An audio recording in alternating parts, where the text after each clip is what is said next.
चलिए स्टूडेंट शुरू करते हैं थर्ड चैप्टर का नाम है change in profit sharing ratio among the existing partners. तो पार्टनर्स वही पुराने हैं लेकिन आपस में उन्होंने रेशियो चेंज कर लिया, तो इस केस में क्या ट्रीटमेंट रहेगा आइए समझते हैं। देखिए change in profit sharing ratio among the existing partners, हमें यह समझना है सबसे पहले कि इसमें जब ये ऐसा हो जाएगा कि दो पार्टनर्स हैं फर्म में ए एंड बी, उनका रेशियो है 3:2। अब तक वो 3:2 में शेयर कर रहे थे प्रॉफिट्स को, प्रॉफिट लॉसेस को। Later on they will decide to change the ratio, they have decided to change the ratio into 1:1। तो फर्म का रिकॉन्स्टिट्यूशन हो गया, एग्जिस्टिंग पार्टनर्स आपस में रेशियो बदल गया, अपना चेंज कर लिया। तो उस केस में हमें क्या क्या ट्रीटमेंट करना पड़ेगा, किन किन चीजों की एडजस्टमेंट वहां पे रिक्वायर्ड रहती है। देखिए इस केस में सबसे पहले हमें कैलकुलेट करना पड़ेगा sacrifice ratio and gaining ratio को। मैंने लास्ट टॉपिक में बताया था आपको, जब हम लोगों ने रिकॉन्स्टिट्यूशन पढ़ा था, कि सैक्रिफाइजर वो पर्सन है जिसने अपना हिस्सा सैक्रिफाइस किया है इन फेवर ऑफ गेनर, और गेनर वो है जिसने सैक्रिफाइस द्वारा, सैक्रिफाइजर जो पर्सन था, पार्टनर था, उसके द्वारा छोड़े गए हिस्से को गेन किया, शेयर को गेन किया, दैट इज कॉल्ड गेनर। तो हमें सैक्रिफाइस रेशियो और गेनिंग रेशियो निकालना पड़ेगा। सैक्रिफाइस रेशियो और गेनिंग रेशियो क्या होता है, आइए इसके बारे में समझ लेते हैं। Sacrifice ratio, the ratio in which partners sacrifice a part of their share in favour of other partners. एक ऐसा रेशियो जिसमें पार्टनर्स, एक पार्टनर हो सकता है, एक से ज्यादा भी हो सकते हैं, partners sacrifice a part of their share, जिसमें अपना हिस्सा, अपने टोटल शेयर का कुछ हिस्सा, a part of their share in favour of other partners को सैक्रिफाइस करते हैं, सरेंडर करते हैं, त्याग करते हैं, है ना। गेनिंग रेशियो क्या रहेगा, गेनिंग रेशियो इसका वाइस वर्सा केस है कि the ratio in which partners gain a part of share of other partners, यानी कि सैक्रिफाइसिंग पार्टनर्स। ये वो रेशियो है जिसमें पार्टनर्स गेन करते हैं उस रेशियो को जो सैक्रिफाइसिंग पार्टनर ने छोड़ा है, सैक्रिफाइस किया है, ठीक है। और क्या क्या एडजस्टमेंट करनी पड़ेंगी इसमें, एक चीज और भी जान लीजिए, सैक्रिफाइसिंग रेशियो का और गेनिंग रेशियो का फॉर्मूला रहेगा। सैक्रिफाइसिंग रेशियो का फॉर्मूला है old ratio minus new ratio, और गेनिंग रेशियो का फॉर्मूला इससे ऑपोजिट है, new ratio minus old ratio. इसको हम लोग प्रैक्टिकली जब करेंगे तो आपको फॉर्मूले जल्दी समझ आने शुरू हो जाएंगे। अभी जल्दी इसका प्रैक्टिकल शुरू करेंगे। एक बार एडजस्टमेंट्स रीड कर लेते हैं कि किन किन चीजों की हमें जरूरत पड़ेगी, यहां पे किन किन चीजों को ट्रीटमेंट करना पड़ेगा। पहला sacrifice ratio and gaining ratio. दूसरा accounting treatment of goodwill, firm की गुडविल जो कि फर्म की रेपुटेशन रहती है, तो गुडविल का भी ट्रीटमेंट करना पड़ेगा in the case of reconstitution of partnership firm. तो नेक्स्ट है accounting treatment for revaluation of assets and liabilities. Revaluation करना पड़ेगा, रिवैल्यूएट करना पड़ेगा आपकी एसेट्स और लायबिलिटीज को, और उनसे होने वाले प्रॉफिट और लॉस, प्रॉफिट होगा या लॉस होगा रिवैल्यूएशन से, उसको भी हम लोग ट्रीट करेंगे, डिस्ट्रीब्यूट करेंगे। नेक्स्ट एडजस्टमेंट करनी पड़ेगी accounting treatment of reserve and accumulate profits. जितने भी रिजर्व्स हैं और एक्यूमुलेट प्रॉफिट्स हैं उनको भी ट्रीट करना पड़ेगा in the case of changing profit sharing ratio among the existing partners. वैसे तो ना केवल इस टॉपिक में बल्कि जितने भी सर्कमस्टांसेस हैं, चाहे वो एडमिशन ऑफ न्यू पार्टनर के कारण चेंज आया प्रॉफिट में, रेशियो में, चाहे रिटायरमेंट ऑफ पार्टनर के कारण, चाहे डेथ ऑफ पार्टनर के कारण, चाहे कोई भी केस हो, जैसे जैसे फर्म का, जब भी फर्म का रिकॉन्स्टिट्यूशन होगा तो ये सभी ट्रीटमेंट हमें करने पड़ेंगे, ठीक है। लास्ट ट्रीटमेंट है एडजस्टमेंट्स ऑफ कैपिटल। कैपिटल में भी जो चेंज आएगा वो भी हमें ट्रीट करना पड़ेगा। तो ये हैं स्टूडेंट्स एडजस्टमेंट्स जिनको हम लोग ट्रीट करेंगे in case of change in profit sharing ratio among the existing partners. मैं उम्मीद करता हूं कि आपको एग्जिस्टिंग वर्ड का मीनिंग क्लियर हो रहा है। एग्जिस्टिंग पार्टनर्स का मतलब कि पार्टनर्स में बदलाव नहीं आया, पार्टनर्स वही हैं। अगर राम और श्याम दो पार्टनर्स हैं तो पार्टनर अभी भी राम और श्याम ही हैं, सिर्फ उनके रेशियो में चेंज आया है, तो एग्जिस्टिंग पार्टनर्स, ठीक है। आइए सैक्रिफाइस रेशियो और गेनिंग रेशियो को हम लोग एक एग्जांपल से समझ लेते हैं।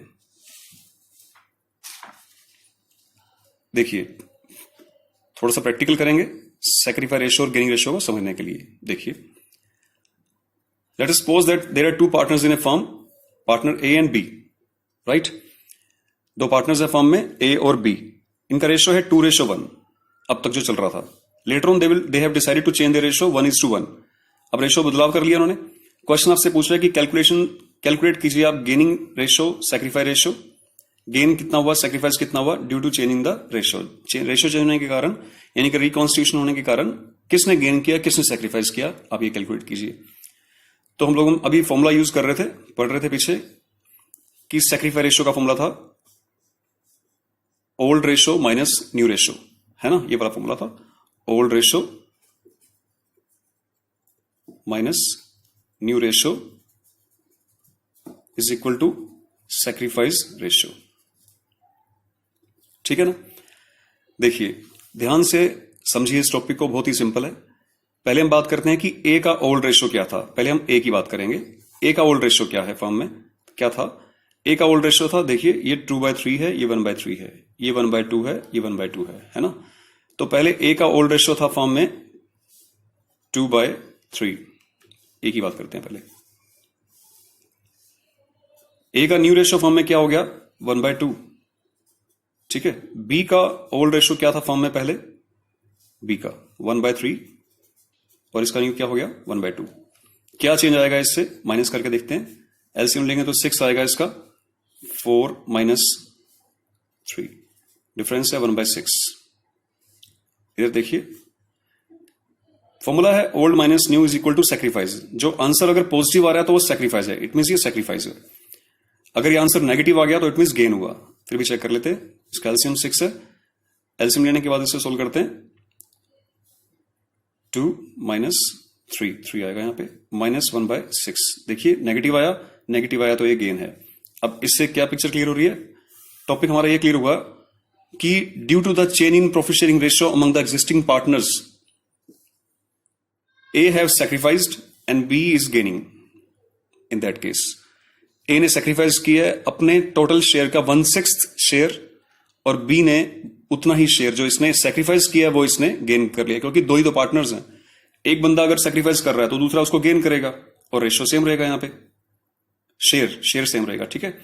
ये शेयर आ गए दोनों के, ये दोनों के शेयर्स आ गए। जो इसने सैक्रिफाइस किया है 1/6 शेयर, इसने गेन किया है 1/6 शेयर। ठीक है। अगर हमें क्वेश्चन में पूछा जाए कि what is the sacrificing ratio, sacrifice ratio क्या रहा, तो रेशियो निकालने के लिए हमें दोनों के शेयर चाहिए। देखिए एक चीज हमेशा याद रखिएगा, बड़े बड़े काम की बात है। एक पार्टनर का हमेशा शेयर होता है, ये ए का शेयर है सैक्रिफाइस शेयर, ये बी का शेयर है गेन शेयर। एक पार्टनर का तो शेयर होता है, लेकिन दो या दो से ज्यादा पार्टनर्स का रेशियो होता है। ठीक है। देखिए अब अगर हम सैक्रिफाइस रेशियो निकालना चाहें, सैक्रिफाइस रेशियो अगर हम कैलकुलेट करना चाहें तो कितना आएगा, सैक्रिफाइस रेशियो ए का और बी का। ए ने कितना सैक्रिफाइस किया है 1/6, बी ने गेन किया है यहां पे। ठीक है। यहां पे सैक्रिफाइस रेशियो क्या हम लोग कैलकुलेट कर पाएंगे, क्योंकि सैक्रिफाइस करने वाला एक ही पार्टनर है, गेन करने वाला एक ही पार्टनर है, तो यहां पर रेशियो कैलकुलेट नहीं हो पाएगा, है ना।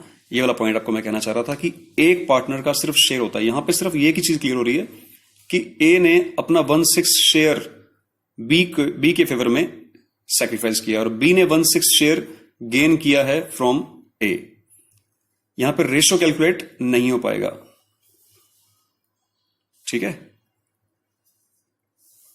एक और केस देखिए, आपको ये वाला पॉइंट और क्लियर हो जाएगा। 3 पार्टनर्स हैं, ए बी सी, इनका रेशियो है 3:2:1, और बाद में वो डिसाइड करते हैं कि रेशियो बदलाव आएगा रेशियो में।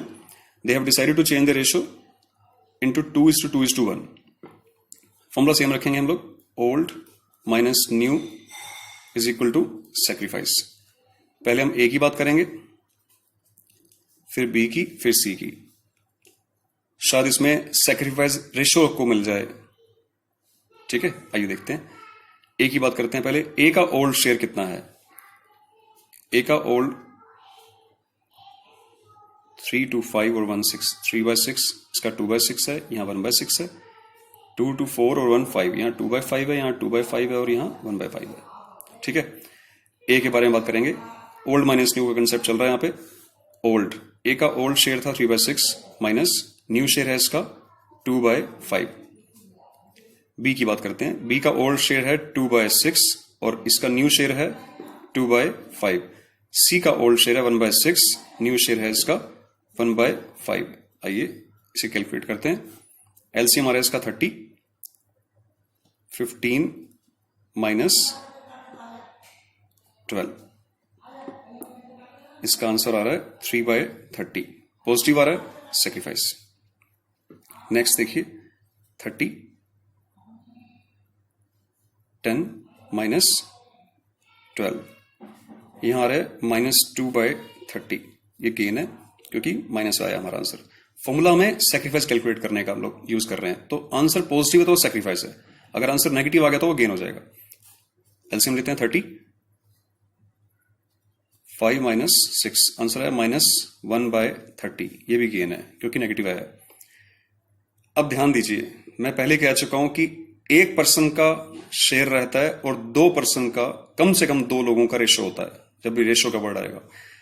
तो देखिए, सेक्रीफाइस करने वाला तो एक ही पर्सन है, ए ने अपना सेक्रीफाइस किया है, ए ने 3/30 शेयर सेक्रीफाइस किए हैं, और उसके द्वारा सेक्रीफाइस किए हुए शेयर को, उसके द्वारा जो शेयर जो छोड़ा गया है, त्याग किया है जो उसने शेयर का, वो गेन किसने किया है? गेन करने वाले 2 पार्टनर्स हैं, बी और सी। ठीक है, क्वेश्चन ये ऑटो चेक है अपने आप में। ऑटो चेक इसलिए है कि जो शेयर इसने छोड़ा, जैसे इसने 30 में से 3 हिस्से थे छोड़े हैं जो इसने, ठीक है, 3 आउट ऑफ 30, इसने 3 आउट ऑफ 3 पॉइंट्स कह सकते हो उसको आप, 3 पॉइंट्स इसने रिलीव किए, लूज किए हैं। उन पॉइंट्स को गेन किसने किया? 2 आउट ऑफ 30 बी ने गेन किए और 1 आउट ऑफ 30 सी ने गेन किए, तो इट मीन्स मिलाकर 3 हो गया। तो 3 उसने सेक्रीफाइस किया और 3 गेन भी हुआ, इट मीन्स सब कुछ ओके है। तो देखिए, इनका अगर हम यहां पे सेक्रीफाइस रेशो तो नहीं निकलेगा क्योंकि सेक्रीफाइस करने वाला एक ही पार्टनर है, तो सेक्रीफाइस शेयर है इसका जो गिवन है। हाँ, अगर हम गेनिंग रेशो निकालना चाहें तो वो कैलकुलेट हो सकता है। गेनिंग रेशो कैसे कैलकुलेट होगा? गेनिंग रेशो है बी और सी के अंदर, ठीक है।